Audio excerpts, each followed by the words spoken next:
And once again, I want to say greetings to each and every one of you, Aquaba, and welcome. Welcome to another round of culturally conscious communications here on LIV Radio, LIV TV, and livinginblack.com. My name is Kidi Awadu, aka The Conscious Thruster. Weekday mornings, you and I get together live from 9 a.m. 9 a.m. a.m. Pacific time. It's 12 noon Eastern time, 5 p.m. GMT, 6 p.m. South Africa time, and 7 p.m. East Africa time. We get together with you and we deal with culture, consciousness, historical perspectives, entertainment, economics, education, health, labor, law, politics, religion, family, conflict, future studies, all areas of human interactivity and development. Today's date is Friday, the 13th of September, 2024 in the Western calendar. This corresponds to the year 6265 in the Kemetic calendar, to which we have realigned our cultural clock. Welcome to the 7th millennium. You have found your family in a peaceful place here on LIB Radio, LIB TV, and livinginblack.com. Let me tell you what we have on the table for today. I'm excited about today's conversation. Africa Rising. Just provable facts. Today on LIB Radio is Making Money Fridays. We have arrived at a crossroads that we call Africa Rising. Dawn is breaking over Africa. For a growing number of capital investors around the world, the most exciting investing horizon in the world today is Africa. Investment in human capital has always proven to yield the highest return on investment, ROI. We know this to be accurate within our own families and communities, as well as across the globe. And today, Africa firmly possesses the world's demographic dividend. African citizens, especially the youth, are hungry for opportunity and consistently demonstrate a willingness to work and to expand their skills and training. What these young people bring to a business enterprise is the key to our rapid rise in global business development. The rapid ascension of the African middle class and the African middle class families is securing the continent's position as developed and prosperous for this century and for the next 2,000 years. Africa Rising, just provable facts. That is our conversation for today. I hope you find it to be compelling. I'm going to do the best I can to get you excited. First of all, let's talk about these provable facts. I have written a number of books on this topic. Many of you recognize this book, Africa Rising, Dawn is Breaking Over Africa. My latest book published, called Forged by Fire, Post-COVID African Healthcare and Sovereign Development. The book that came out in 2000 has really done a lot to energize our comprehension and our engagement. The Road to Power, 7 Steps to an African Global Order. Love that book. Increasingly, I find myself pulling this book off the pile and telling everybody, we gotta pay attention. This book is called The New Scramble for Africa. The New Scramble for Africa. Maybe I might have to add a chapter to that and talk about game theory. I think that would be a good addition to that book. Another one of my favorites over the years, demographics always keeps us in context of the dynamic changes happening around the world. In this book, Population War, Report from the Front Line, gives us a good understanding of the demographic changes and the efforts to suppress Africa. And then again, I can't ever talk about my Pan-African books without mentioning this one. I consider this to be a tour de force. Futurenomics, positioning your enterprise to win in the new global economy. So let's go forward. Let's talk about 15 facts about Africa rising. Point number one, and we're always going to begin with this one, the demographic dividend. Africa is expected to have the largest demographic dividend in the next 20, I would say in the next 200 years. With the number of sub-Saharans reaching working age 15 to 64, exceeding that of the rest of the world combined. Let me repeat. Africa is expected to have the largest demographic dividend in the next 200 years, with the number of sub-Saharans reaching working age 15 to 64 exceeding that of the rest of the world combined. Point two. Population boom. Africa's population is projected to increase by 1.3 billion people by 2050, with the majority being under the age of 25. Point three, economic growth. Africa's economy has been growing rapidly, with a 50% increase in GDP increase between 2005 and 2015, outpacing the global average of 23% increase during that time period. Point four, middle class. Despite being a small proportion, 3.3% of the overall population, Africa's emerging middle class is estimated to be around 18 million people, and compared to other parts of the planet, Africa's middle class consistently is growing at a faster rate. Again, growing from a smaller position. In the United States, the middle class has been shrinking since the 1970s. And the pace of the middle class shrinking has sped up dramatically since the pandemic declaration. While the rich get richer faster than ever, the middle class is shrinking. Despite all the promises of the politicians, it's only been going one direction for 13 U.S. presidencies in a row since Eisenhower. Africa's middle class is growing. Point five, cultural diversity. Africa is distinctly unique among all 7 continents, boasting a rich cultural heritage and diversity. And when we look at civilization history, Africa has nothing to be ashamed of. Africa just has been forced to hold its head in shame for the last 500 to 600 years because of the Arab and the transatlantic enslavement. The Arab and the European enslavement and colonization. But Africa is now holding its head up high. Yes, it is. Africa rising. Point 6, natural resources. Africa is endowed with a wealth of natural resources, with approximately 30% of the world's natural resource mineral reserves. Point number 7, tourist attractions. Africa offers breathtaking tourist attractions, ranging from Serengeti National Park to the pyramids of Giza, ranging from the Congo River Basin, the mountains of Central Africa, and the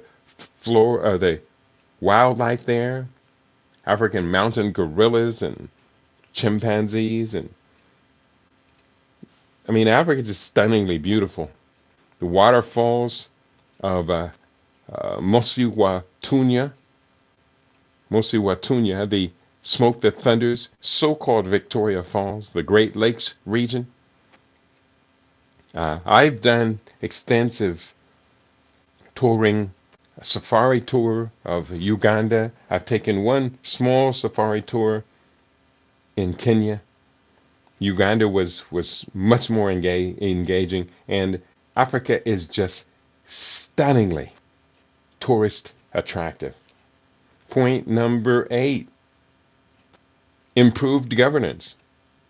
Many African countries have made significant improvements in leadership, leading to increased economic growth and stability, especially now that we see the next level of African governance moving into 3 large confederations.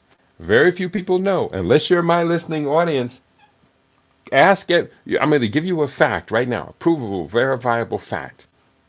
I want you to take this fact into your community, your family, your extended community. Ask the Pan-Africans that you know, what is Africa's newest country and when was it created? Very few people know that Africa now has a newest, largest African country, geographical largest. It was born on July 6, 2024. It's called the CSS, the Confederation of Sahel States. That is a fact. Now that you know, I want you to just do a test. Take that fact and ask people about it. Ask them what they think and see what their response is, including your Pan-African associates. I see Tunk.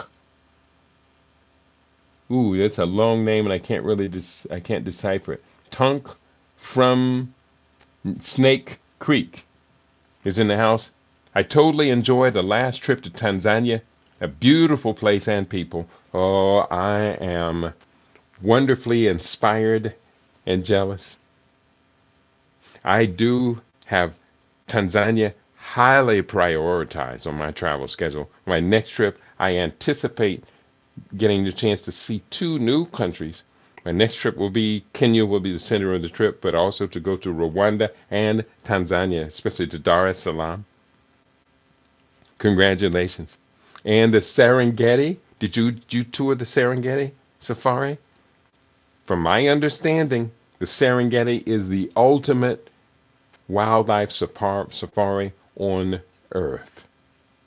Now, Uganda was pretty amazing, seeing big families of elephants, big families of giraffes, big families of lions. I mean, we're on safari and we were in our Toyota, which has, the Land Cruiser with the roof open, and a pack of lions is hunting right next to us, and one lioness comes right over to the side about 1 yard away from the Land Cruiser, and she just kind of parks herself under a little shady bush and is talking or communicating with the other lions as they are trying to bring down a Cape buffalo. We didn't see them go after the Cape buffalo, but just to see this majestic lioness come over, and they are really, really, really large. We didn't see any male lions up close. We did see them over the crest and going up the hill. Especially, we saw one male lion chase down his honey, and we watched them get busy. We stayed and watched them get busy for about 20 minutes. And those of you who are unaware, lions will mate like 5, 6 times, 10 times an hour. They be jamming. Awesome, awesome, awesome. Thank you, Tunk from Snake Creek, for being in the house. Yes, the Serengeti is extremely beautiful. You inspire us to want to follow your footprints. Thank you. Thank you. Thank you for weighing in. You are loved and appreciated. I'm going to continue. We're talking about 15 provable facts about Africa rising. We got up to number 8, improved governance. Number 9, the rise of regional powers. That's exactly what I was talking about. The Confederation of Sahel States. That's a regional power now. It's not the largest population. Population's only just about 100 million people, which is not bad. But we have the pending East Africa Federation. I've been talking about that one for several years now. That one is just about 3 years away. And that will be a federation of at least 8, but most likely 10 East African nations, including Kenya, Tanzania, Uganda, Rwanda, Burundi, South Sudan, Democratic Republic of the Congo, Somalia, and likely to also include Ethiopia and Djibouti. Now, that is going to be the third largest population nation in the world after India and China. Once that confederation forms, I believe it's going to be 2027. It was supposed to be forming in 2025, but the pandemic set back their schedule for integrating those economies. It's going to be on and popping. And then there's a third federation. The Southern Africa Development Community has put together the Regional Interactive Strategic Development Plan, RISD. So it's SADC, South African Development Community, hyphen RISD. That one is 16 different countries, 2 of which, Tanzania and the Congo, Democratic Republic of the Congo, overlap with the East African community, which if those 2 overlap, and we see both of those federations forming, then it's on. And the Confederation of Sahel states could still expand with the addition of Mauritania and Chad, along with Niger, Burkina Faso, and Mali. That's the G5 group of Sahel states. 3 of them now in a federation, but it could expand to include the other 2, meaning that the G5 people, we have long predicted we will see the African Union, entire continent, 55 nations unified in one political entity by 2050. If we're seeing now the first, not the first, it's not the first African federation. The first one is Tanzania. Tanzania, as many people call it, I call it Tanzania, is itself a federation of Tanganyika and Zanzibar. And that's succeeded for many, many decades. Now we see the larger federations carefully crafting themselves. This is very exciting. Africa Rising. We're up to number 10. Oh, number 9, the rise of regional powers. Countries like Nigeria, Ethiopia, South Africa are emerging as regional powers, driving economic growth and development. And that is true. Kenya is rising as a regional power. Kenya and Tanzania and Uganda together, which began the East African community back in 1999, those 3 countries together in a union, oh snap, it's on. But those 3 countries in a union that now would also include Ethiopia, Somalia, with Africa's longest coastline is Somalia, which therefore brings in the exclusive economic zone, which now Somalia, forming with the EAC, has the ability to retake its coastal waters, retake its hegemony over its own legally sanctioned coastal waters, and throw all of the foreigners out. If you come back in, you're going to have to create a deal that agrees with the interests of the Somalian government, the Somali people, and agrees with the self-interest of the regional economic community of East Africa. It's all about to change, people. This idea of these Somali pirates is an illegitimate lie. It's a lie. They're not pirates in their own coastal waters. They call themselves the People's Coast Guard.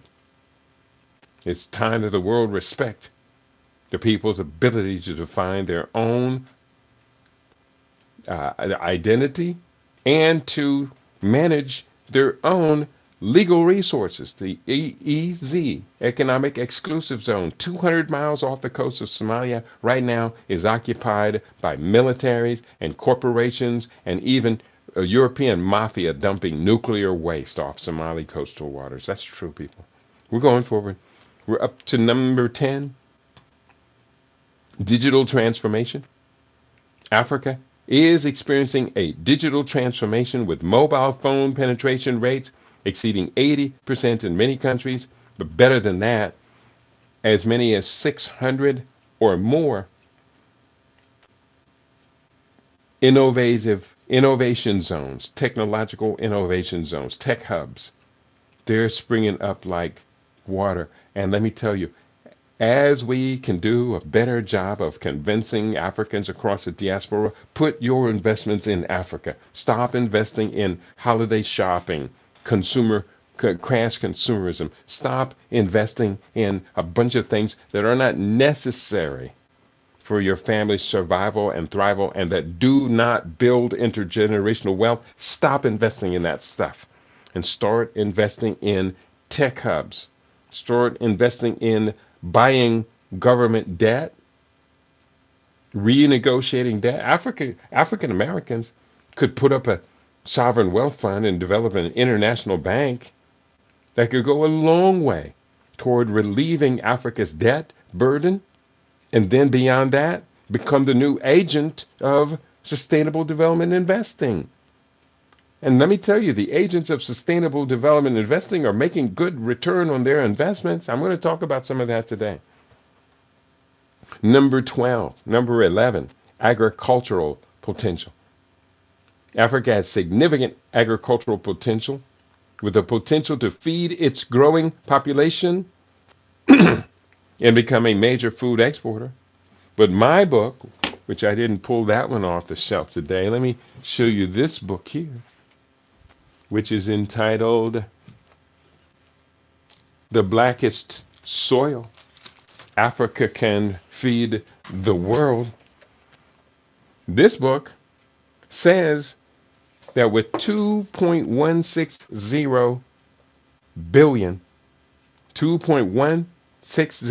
billion arable acres of land, that's 844 million hectares, at feeding 6 people per acre, Africa can feed 12.9 billion people, feeding 6 per acre.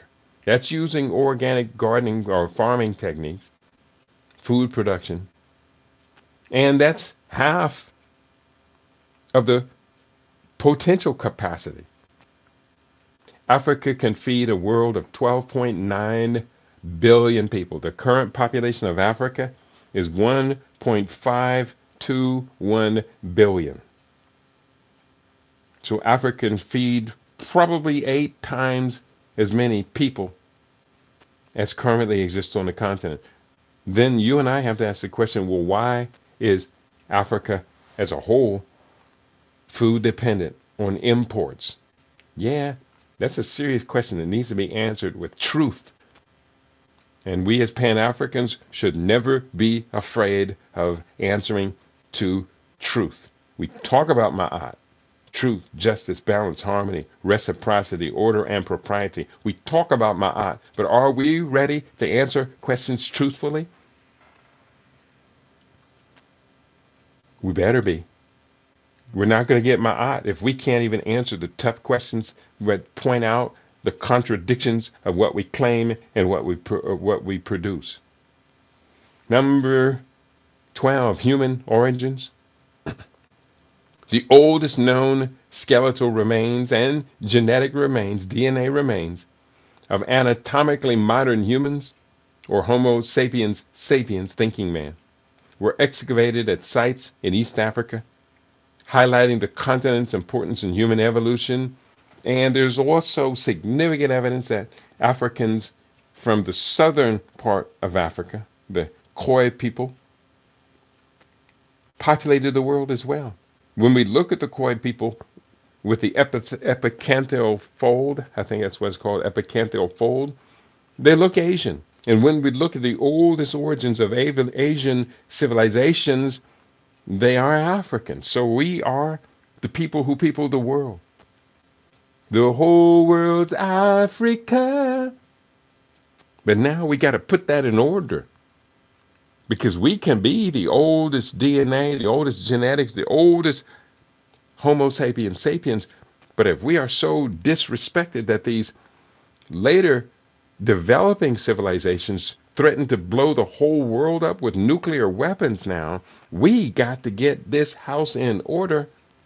They're not going to get it in order. They're going that way. We got to get it in order. All the fauna, all the flora, all life on this earth is waiting for African people, indigenous people from Mesoamerica, indigenous people from the southern hemisphere. The whole world is waiting for us to stand up and take our throne back. Africa Rising, we got next.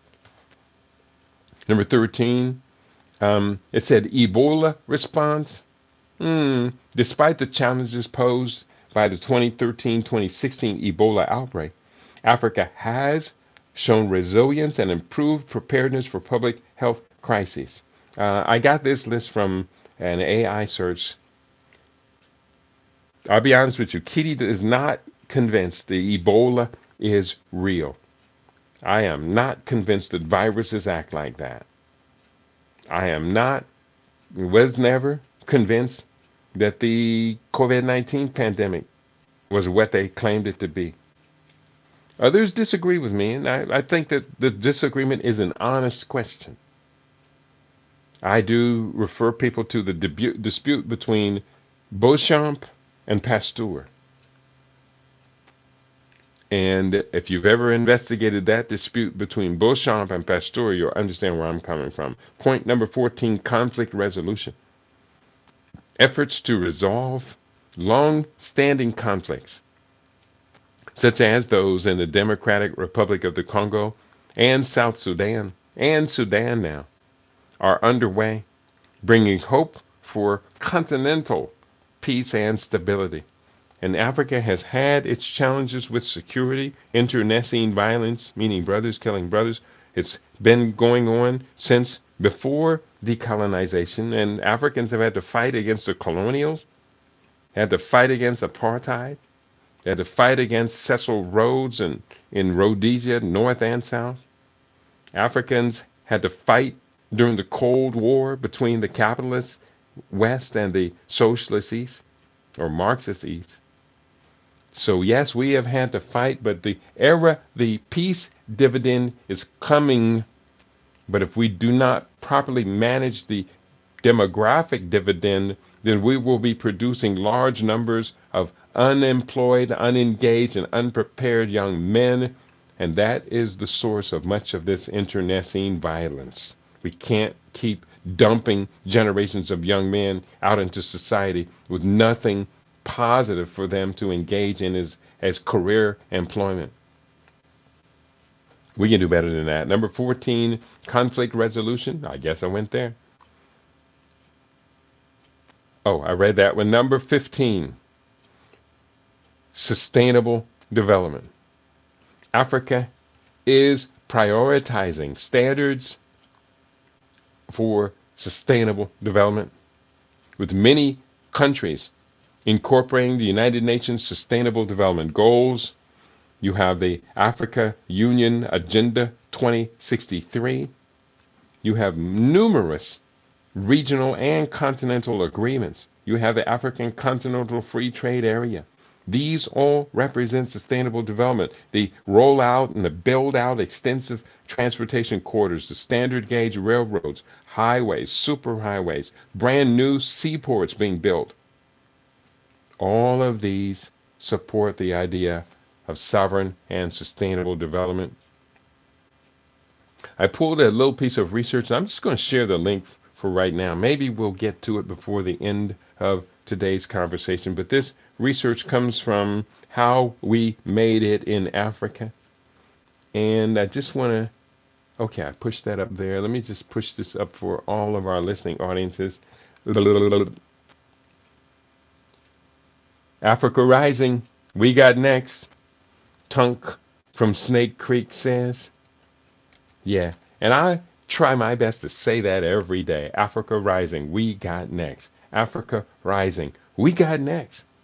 Yes, yes, yes. We can be very proud But we need to be studied, well studied on this. I'm going to go to my book, which is under that same title, Africa Rising, and I'm going to share maybe not a whole chapter, but once I get started reading the book, it's really hard to stop. It's not a huge book. It's only $10, which is a very reasonable price. But I think that for this $10 investment, if you get accurately pointed to a place where trillions, $1 to $3 trillion a year of new economic activity is to be created, would that be worth a $10 investment if you get pointed accurately to where this is? Okay, let me share from the book and you tell me, is it what I claim it to be? I'm going to read from the book is entitled Africa Rising, Dawn is Breaking Over Africa. And I'm reading from the introductory chapter. Chapter 1, it's the start of a brand new day. And let's go into, I'm going to begin with this section called Let's Look Closely at Rates of Economic Growth Around the World. It does not take a lot of effort to tune in to financial news media to see why investors are looking closely at sub-Saharan Africa. Much of the information that exposes this tremendous growth has been deliberately concealed from the mass of Africans in America, Europe, and throughout the diaspora. To lessen the chance that wealthy blacks in these countries would use their ethnic identity as an advantage in competing to develop Africa's rich resource base and control global markets in critical commodities, we are too often led by a clever media marketing campaign to engage our imaginations in lesser pursuits. These distractions, which include celebrity cult, hyper-religiosity, sports addiction, staged, quote, reality TV, unquote, and degenerative entertainment, all reflect and project the worst aspects of our cultural identity. We are convinced through media communications to consume foods that weaken our bodies, personal care products that debase our natural beauty, conspicuous consumption that keeps us from investing in development, and generalized lack of individual and group self-esteem that would make us strong competitors. Yet, the same media forces have pushed us into an unsustainable corner of humiliation and self-denial, which have pushed us. These same forces can function within the skilled control of those of us with a strong and empowering vision of our global development. Because of modern technological marvels, such as digital communications, we can not only see the avenues of our transformation, but calculate with awesome precision the merits of our investment and expected return. We merely have to tune into the right information sources with the attitude that we are mastering every field of human competition placed in our hands. When examining the top 35 fastest developing nations in the world, and this is year-on-year GDP growth rates, we find that 19 of these new economic dynamos are African nations, and 2 in bold are majority black countries from the CARICOM community. Let me share that list. Number 1, and these figures are a couple of years old, statistics for 2019. This is before the pandemic. Compiled from the International Monetary Fund's World Economic Outlook database. So pre-pandemic, this is the track that was going on. Number 1 in the world, South Sudan. Number 2, Rwanda. Number 3, Libya. Number 4, Dominica. Number 5, Ethiopia. Number 9, Djibouti. Number 13, Cote d'Ivoire. Number 15, Benin. Number 17, Tanzania. Number 18, Ghana. Number 21, the Gambia. 23, Mauritania. Number 24, Niger. Number 25, Burkina Faso. Number 27, Guinea. 28, Kenya. Number 30, Egypt. 32, Cape Verde. 33, Togo. And tied with Togo for number 3, fastest growing economy in the world, Senegal. And number 35, the Caribbean or CARICOM nation, Antigua and Barbuda. This particular list focuses on growth rates of gross domestic product, GDP, and thus indicates that the amount of domestic development is undergoing rapid change. When examined upon closer view, each of these nations has very specific areas of natural resources which contribute to or have the potential to contribute to their rapid growth. Some of these nations had been devastated by civil war in the latter part of the 20th century and are in critical stages of recovery. Others have been at peace for an extended time and are further along in their industrialization and resource development. Obviously, operating within these countries that are stable and peaceful serves as much less risky investment environment. Yet, in countries which are recovering from war, the return on investment motivates many established development partners to take on these greater challenges. Further, top nations showing industrial growth include 13 African nations within the top 35. These being the more stable political and business environments. Energy-rich producers such as Angola, Equatorial Guinea, Nigeria, the Republic of the Congo, Libya, Algeria, and South Sudan are experiencing industrial booms as they are able to convert a significant proportion of their oil and natural gas exports into domestic development and industrialization. As you will see later within this document, a number of new African nations are starting to realize their potential to become major energy producers and exporters. Beyond energy, there is an entire spectrum of strategic minerals that are found in greatest abundance within the 55 nations of the African continent. Profits from the mining of copper, cobalt, gold, precious gems, coltan, zinc, tin, tungsten, iron ore, bauxite, uranium, lithium, and other minerals have driven industrial growth and wealth development on the planet for hundreds of years.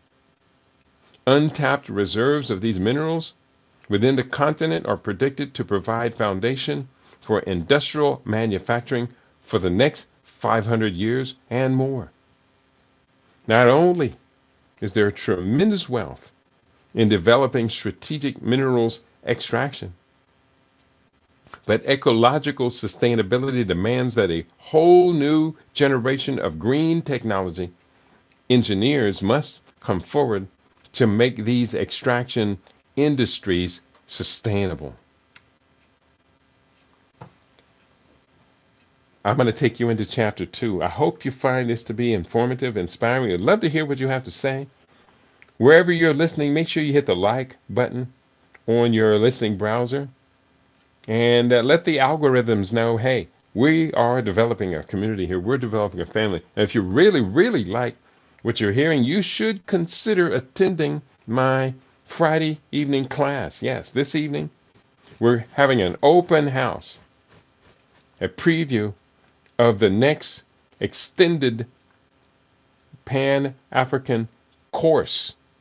So let me just tell you briefly, Pan-African Sovereign Development course 2024. You can see it going to the website panafricanstudy.com. I just pushed up the link for those of you who do want to check it out. And I encourage you to learn what we're doing, to consider you becoming expert on these issues of Africa rising. Is critical to your family's wealth development, critical to your own sustainability, ability to retire with a reasonable income. There's so much. It's a win-win-win situation, but we got to do something. So check it out. You do have to register in advance. Tonight's workshop is Friday the 13th, begins at 5:30 p.m. on the West Coast, 8:30 p.m. for our East Coast listeners. I highly encourage you to join us. Have a conversation. It's a Zoom conference, so if you have a camera and your microphone all ready for Zoom, do join us. Get excited about it. You're going to meet some pretty awesome people. And I'm going to teach you stuff that I can't even get on the air. Some of the stuff I can't put on the air. A lot of the stuff I can't put on the air. I do my best. But sometimes there are limitations of the things that we can say in public about what we know and what we do. Tehuti Afar, I see you in the house, says Hetep. Great to have you in the house, Tehuti Afar. And where are you joining us from? I see you on the StreamYard link. Well, great to have you with us. Oh, Tehuti Afar. He's on my YouTube. Yeah, I just started broadcasting again on YouTube. Go to YouTube and look for Kidi Awadu, and you will be able to see us. So great to have you. Tehuti Afar is in Florida. Great to have you with us, dear brother. It is an honor and a pleasure to have you in the family. I'm going to continue. We're reading from chapter 2. The book is entitled Africa Rising. Dawn is breaking over Africa. I begin with this quote from Tom Libert from the New Internationalist. He said, and I quote, Africa is blessed with a rich bounty of natural resources. The continent holds around 30% of the world's known mineral reserves. These include cobalt, uranium, diamonds, and gold, as well as significant oil and gas reserves. It is said, commonly believed, that just one of the African countries, the Democratic Republic of the Congo, holds as much as $24 trillion of untapped natural resources. 24 trillion. We have news stories such as in the South Kasai province, the Congolese discovered a quote-unquote mountain of gold in the Congolese South Kasai province. That's pretty impressive, people. Beyond the almost unbelievable amounts of oil, natural gas, minerals, and precious gems that are produced from African soils, there is an entire spectrum of resources within these 55 nations that are being developed.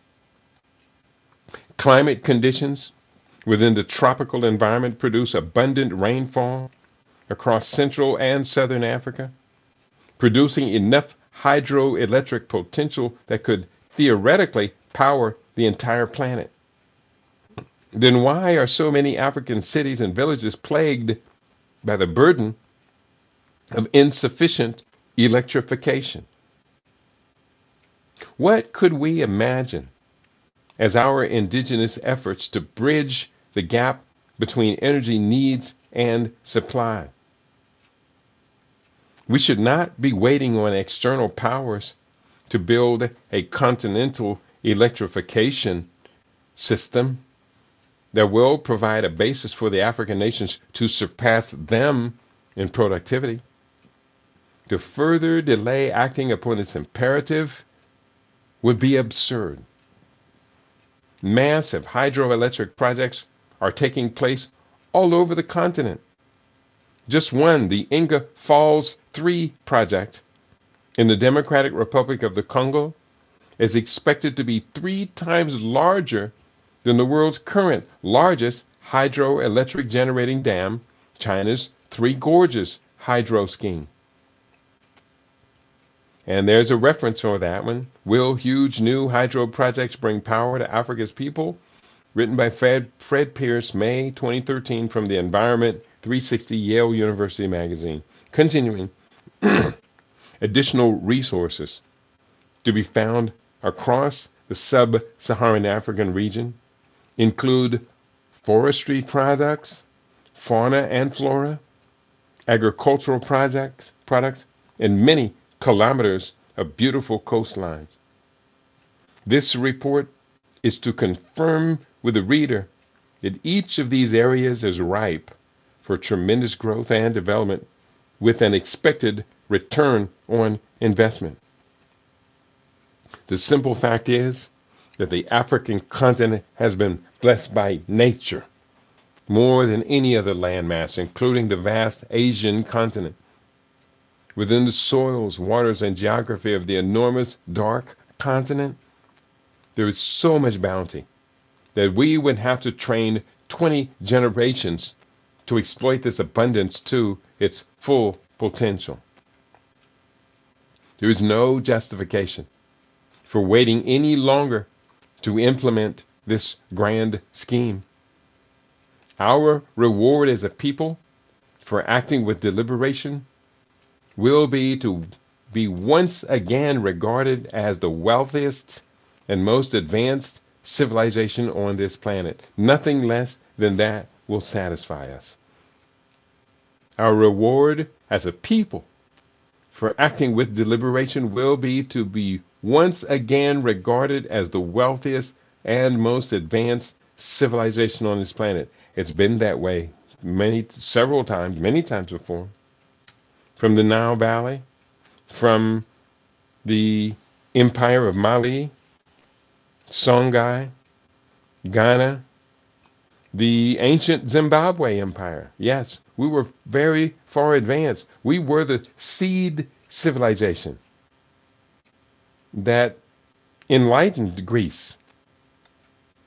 The seed civilization that brought mathematics and architecture to Europe through the Moors crossing the Iberian Peninsula, or crossing the Straits of Gibraltar into the Iberian Peninsula, what modern-day Spain.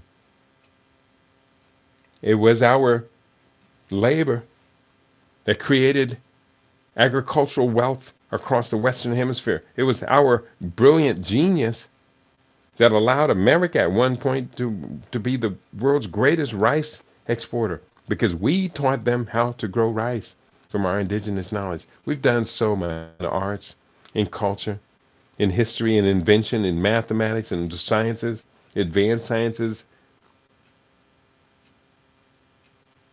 Now is the time that we retake our throne. I'm going to go just one more chapter. Like I say, this book is a page turner. It really is. Chapter 3 is called Sovereign Wealth Funding. Simply put, Africa presents investment opportunities with the possibility of high returns, untapped markets, and a promising growth trajectory that suggests long-term returns on investments. That quote is from Deepa Valbach, Nicholas Gangia, and Riola Cook. In Africa is primed for private equity investments. The name of the article, January 2018. Sovereign wealth funding is means by which a nation takes income from its natural resource abundance and converts it into development capital intended to increase the domestic economy rapidly. This works best when development is conducted by and for the benefit of the nation that is producing such resource abundance. Yet, this is not always the case. Much SWF, Sovereign Wealth Fund, funding is conducted by foreign trade partners who allocate a portion of their sovereign wealth toward investment in infrastructure within other nations, which will further the expansion of export and import with these resource-rich nations. Thus, we can see that a large proportion of sovereign wealth funding that is developing projects across Africa originates in European, Asian, as well as North and South American nations. As common sense demonstrates, these foreign powers have been the chief beneficiary of Africa's resource wealth for centuries. They should not be expected to trade their privileged wealth position to other authorities to further the cause of, quote, doing the right thing, unquote. This is about global economic competition, what we now term as game theory. This is about global economic competition, and history has shown that this has too often been cruel to the cause of African nations' sovereignty, security, and human rights. It is time for a significant paradigm shift, and it might reasonably be expected that diaspora African populations could do a better job of investing and developing continental resources toward a better deal for the indigenous people. Africa had 14 sovereign wealth funds valued at $114 billion in 2009, which represented only 3% of such funds around the world. Still, the growth rate of these funds for the African continent was among the highest among their competitors around the world. This base of sovereign wealth funds continues to expand, and throughout the year, financial news is ripe with announcements of new African sovereign wealth fund launches. The reason that they are growing ever more rapidly each year is that they bring a high return on investment, ROI, to those institutions that have the foresight to move quickly into an investment opportunity. Now, let me just stop right here. It's probably coming up in the next paragraph to rail about this holiday shopping season is starting to peak up over the horizon. Last year, the year before that, African Americans in the 61 days of just November and December spent over $60 billion above our normal year-long spending pattern on largely unproductive, non-investing consumerism. And we're about to do it all over again with not any major national proposals to put together an alternative plan. I have talked about an alternative plan year after year, year upon year, but my audience is so very limited. There's very little that I can do other than just, Katie, just do what you say we need to do. You do it yourself. Going forward, the rate at which China has risen since the mid-1970s to become Africa's leading foreign trade partner is indicative of trends that cannot be ignored. China is now the second largest economy on the planet. Now it's the largest economy if you're talking purchasing power parity, PPP, and it's predicted to overtake the United States in a number one position within 10 to 15 years at most. And again, this book comes out in 2019. As of 2020, China has surpassed the United States in purchasing power parity, PPP, and is expected to be recognized as the unquestionable leading global economic power as this pandemic-caused global depression proceeds. So there, it just takes you. Next chapters we go through in the book, I'm just going to take you through some chapter titles. The Great Value of Human Capital, Prime Areas for Investment, which includes, growing markets, telecommunications. It also includes energy development, African agriculture, agribusiness. I do often cite the quote from Dr. Akinwumi Adesina, the president of the African Development Bank, who says the next generation of millionaires and billionaires in Africa will be farmers. Africa Agribusiness Unleashed. And much of that is in my book, The Blackest Soil Africa Can Feed the World. Cultural tourism, very important. The economy of ecology, very, very important. Chapter 6 of the book, Quantifying Africa's Economic Trends. And I have this quote, one of my favorites, because this is happening right now. And this was predicted in the book, Black Africa, the Economic and Cultural Basis for a Federated State by Sheikh Anta Diop, published in 1977, I believe it was. He said, a federated Black Africa has the potential to become both industrially and politically as powerful as either the USSR or the United States. That quote from Sheikh Anta Diop. So quantifying Africa's economic trends, very important. We look at the America's shrinking middle class, while at the same time comparing that to Africa's growing middle class. Growing middle class in Africa. The shrinking middle class in the West, in America especially, is happening, people. It's real. You're feeling it, but the data has been showing, and they predicted this years ago.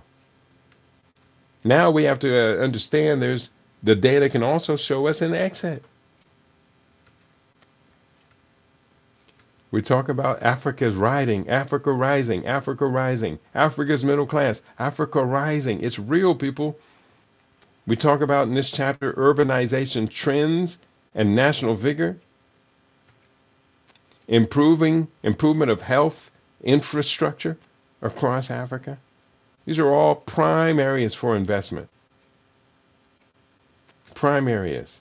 Free trade zones and regional economic communities. Africa now has the largest free trade area in the world, the African Continental Free Trade Area, AFCFTA. It now exists, people.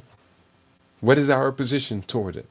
Where's our stake? Regional economic communities. We're now talking about these federations, the RECs, the 5 primary RECs of the African Union, the Southern African Development Community, SADC, the East African Community, soon to be the East African Federation, the Economic Community of Central African States, the Economic Community of West African States, commonly referred to as ECOWAS, the Arab Maghreb Union, 5 members are Algeria, Libya, Mauritania, Morocco, and Tunisia. Egypt doesn't even consider itself to be a member of not only the Maghreb, Egypt doesn't even count itself as Africa.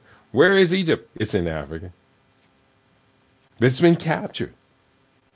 It's been captured by foreign ideologies, foreign cultural patterns. The Egyptians want to see themselves as just fully tanned white people, Mediterraneans. Integrated or overlapping RECs. We have all of these different communities. These communities are building bridges for the future. The community of Sahel-Saharan states, SIN or SAD, but this now is the basis of the new, as of July 2024, July 6, 2024, the new nation in Africa consists of Mali, Niger, and Burkina Faso, with Chad and Mauritania expected to be joining, even though at this point, when this was written, organized in 2009, SIN-SAD's 6 founding states included Burkina Faso, Chad, Libya, Mali, Niger, and Sudan. Now you have Mauritania has replaced Sudan in that. And Libya has been removed from that. So it goes on. The common market for Eastern and Southern Africa, COMESA. COMESA is a bridge between the EAC and SADC, and we can see right now that whole region is moving rapidly toward economic integration and Ultimately, I say federalization. Then you have REC subgroups.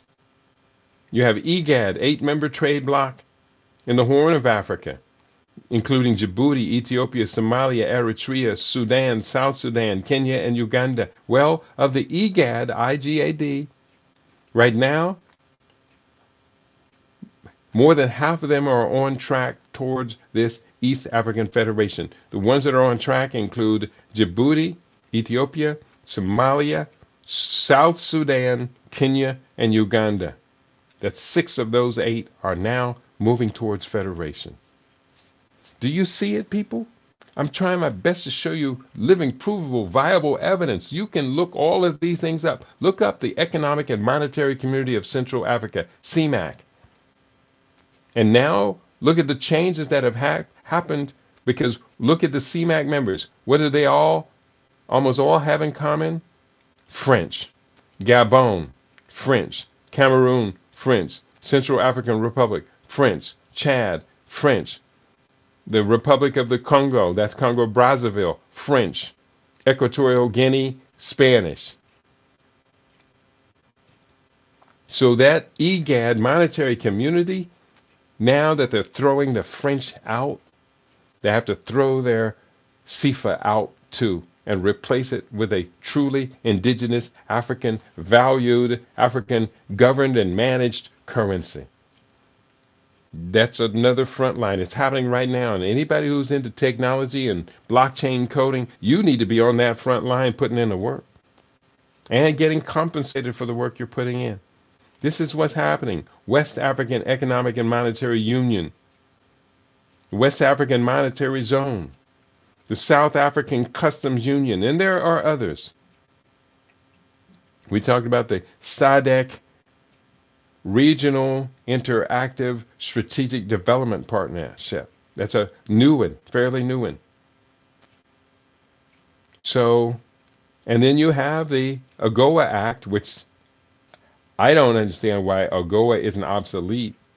AGOA really hasn't benefited African-owned businesses. Mostly the oil companies were the prime beneficiaries. But AGOA did exist. And AGOA has been integrated into U.S. sanctions against Africa. Over decades, for political reasons, several nations became ineligible for AGOA trade. That's sanctions, including Cote d'Ivoire, later reinstated after a French-instigated coup toppled the offending Ivorian administration. Excluded and sanctioned Eritrea, Central African Republic, later reinstated. Mali, Madagascar, Zimbabwe, and Sudan. And now we can see Niger and Burkina Faso excluded because they threw the American soldiers off of their soils. This is Pan-Africanism, people. This is Pan-Africanism happening in real time. And I'm reading from a book that was published several years ago. It was updated in 2020. This book has been out for a while. Why are we so few of us up on these points? So on that note, I'm going to begin to wrap it up for today. The book is the book you want. I'm showing you what's in the book. I'm showing you what you will be up on, verifiable. And you can find news stories on a daily basis to show you what is happening on the front line.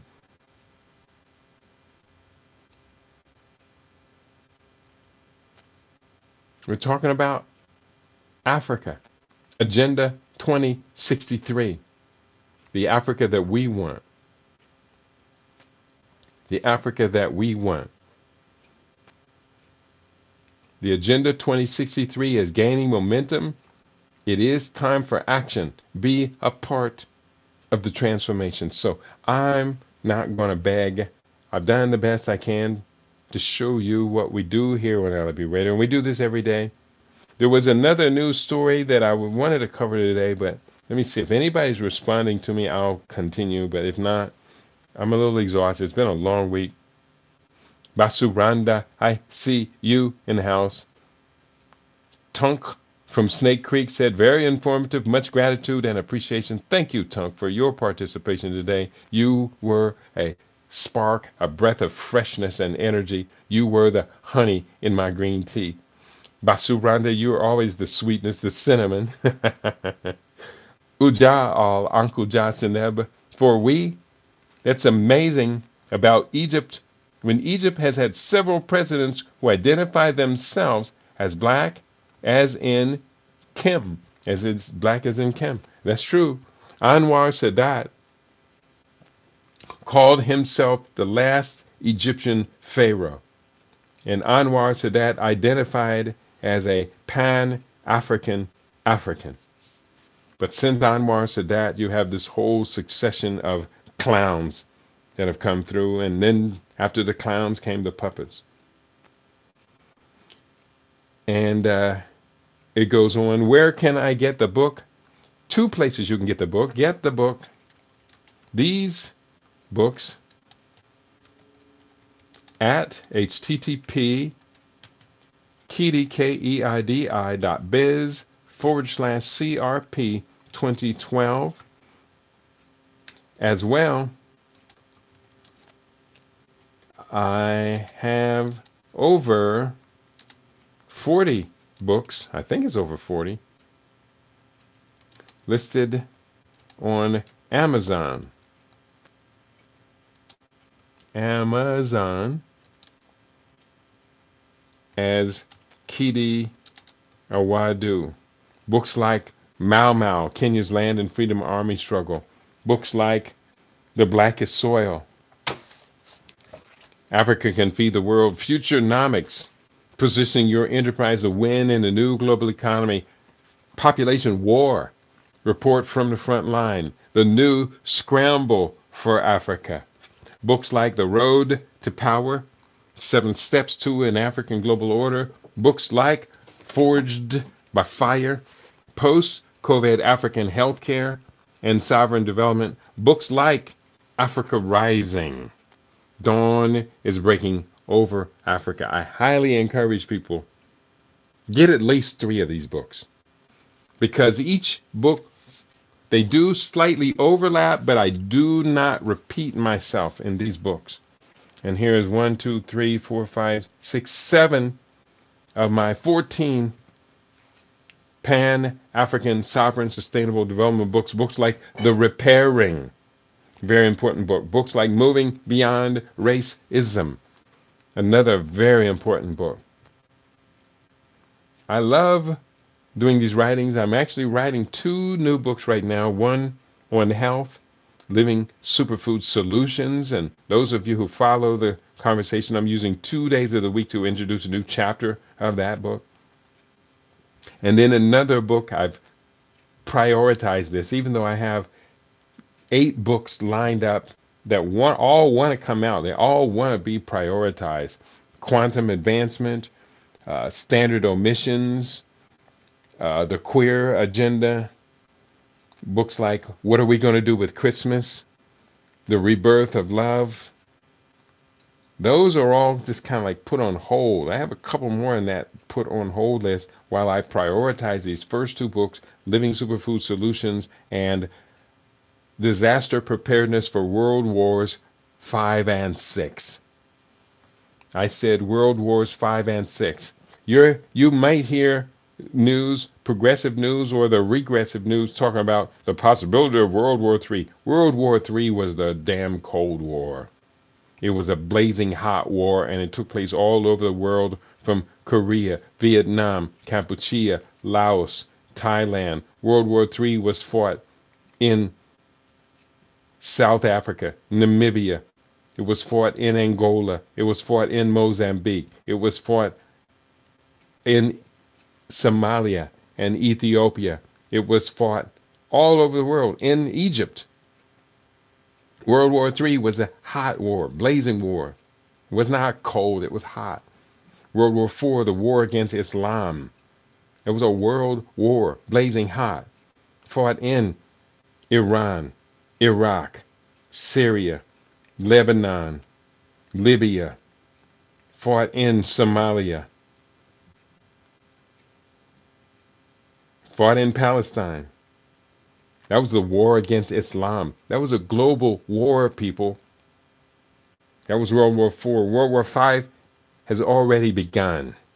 It's been going on for some time. It's the war of the corporations to take over everything. They want the same thing that the Nazis wanted, that the Italian fascists and the Japanese fascists wanted. They want everything. That's World War V.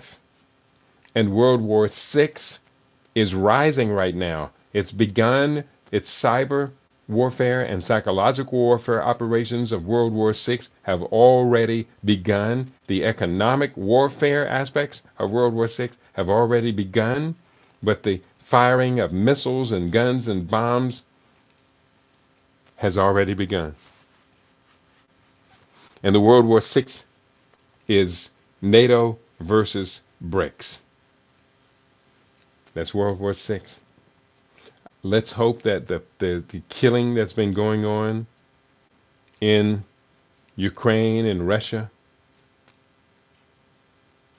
let's hope that we've seen the worst of that. That could be turned off. I agree with Donald Trump. That war between Ukraine and Russia could end almost within a week. But also, I hope you saw the big news this week. Big, huge news this week. And we're going to have to put this in context that Turkey is withdrawing from NATO, and Turkey, an Islamic nation, is joining BRICS. And they're expected to be welcomed into BRICS in October of this year. So now that removes one of NATO's frontline states and adds it to Turkey, which is now working closely with Russia and China to prepare its military capacity. This is history happening, people, in real time. Now, as a Pan-African, I think I do a pretty good job of analyzing history in real time from a non-Western Christian or non-Eastern Orthodox position. I am a Pan-African.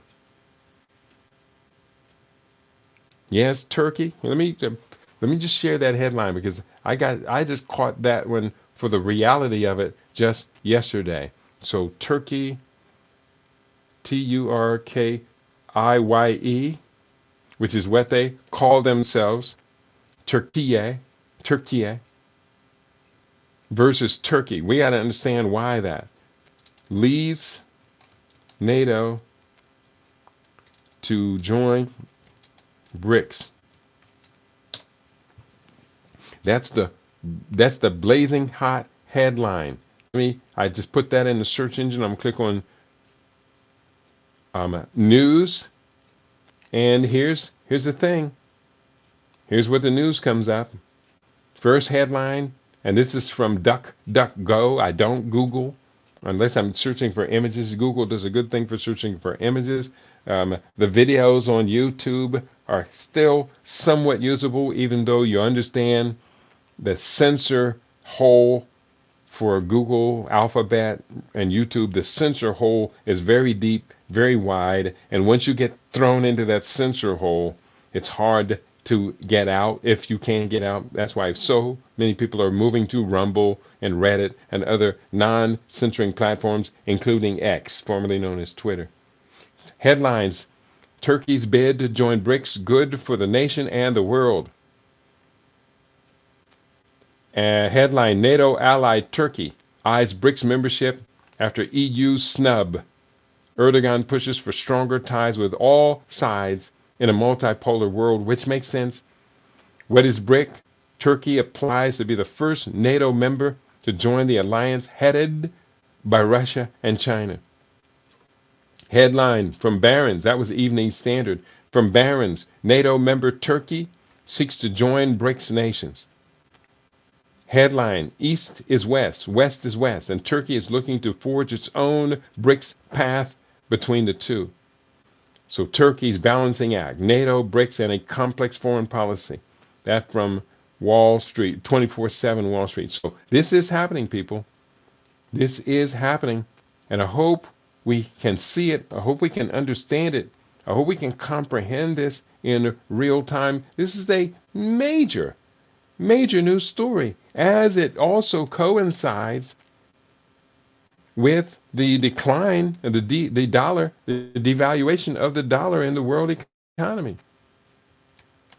Because now that that is happening, then the whole world order is flipping over. This is World War VI, people. That's what I've been trying to say.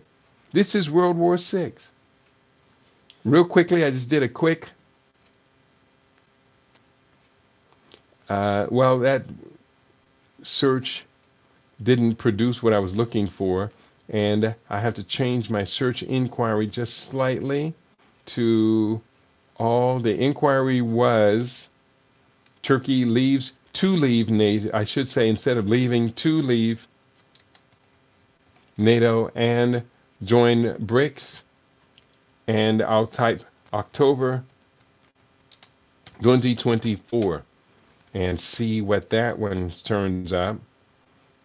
And Turkey's Balancing Act. Turkey applies to join China and Russia in BRICS economy. That from PBS of all people, The best place to get the story would be Al Jazeera, ALJAZEERA. That would be the best place to get that story. And it's coming up on YouTube, but I can't tell if that's Al Jazeera. Al Jazeera is increasingly being censored by the search engines. And they have a story, what's up for NATO, but they don't really talk about Turkey. But enough said. I'm kind of repeating myself. I'll put up a link to this story for those of you who want to get it. This is a serious story we had better be paying attention to, because this is redefining the world order, the global order, the former superpower that I heard someone bragging about America. It was an African American talking about why he's voting for Donald Trump, the greatest nation in the history of the world. And it wasn't Candace Owens, or it's someone of that ilk. I'm not putting her down. I think Candace Owens' voice should be welcomed because she is a social critic. I don't trust her, but I will listen to what she has to say, because sometimes social critics will point out the flaws that we refuse to take a look at. And Candace Owens, although she is in my mind, she's what they call an Oreo. Black on the outside, white on the inside. But she's a smart Oreo. She's a smart Oreo. And on that note, I'm going to wrap it up for today. It's been a good day here on LAB Radio. I hope you find that the information you've been turned on to is going to be helpful, informative, inspiring. And I hope you do join us. Again, tonight's preview of the Pan-African Development course, tonight's preview is free. You are invited to this preview. And so I'm going to put up one more link to it. It's going to be Friday, September 13th, 5:30 p.m. Pacific time. And that is 8:30 p.m. Eastern.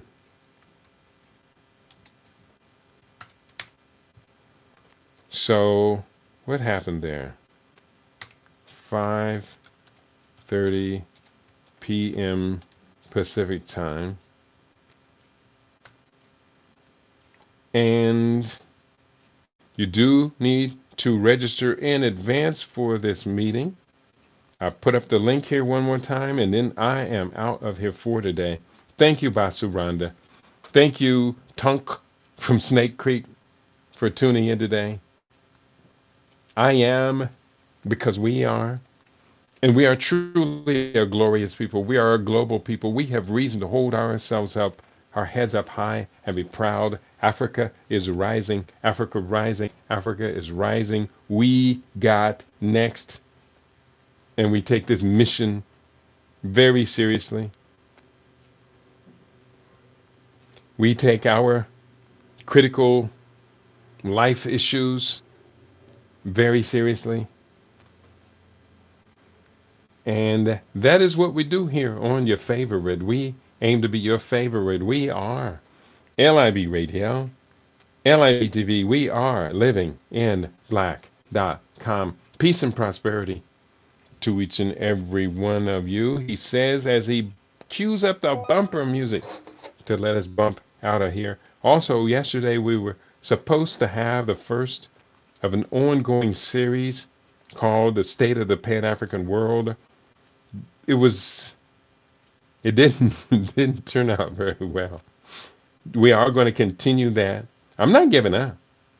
On the 19th, we're going to come back with what was supposed to be the second part of the discussion. It will be the first part. And we will hopefully help many, many more of us come to the position that, yeah, Africa Rising, we got next. Peace, y'all. On LIB Radio, LIB TV, and livinginblack.com.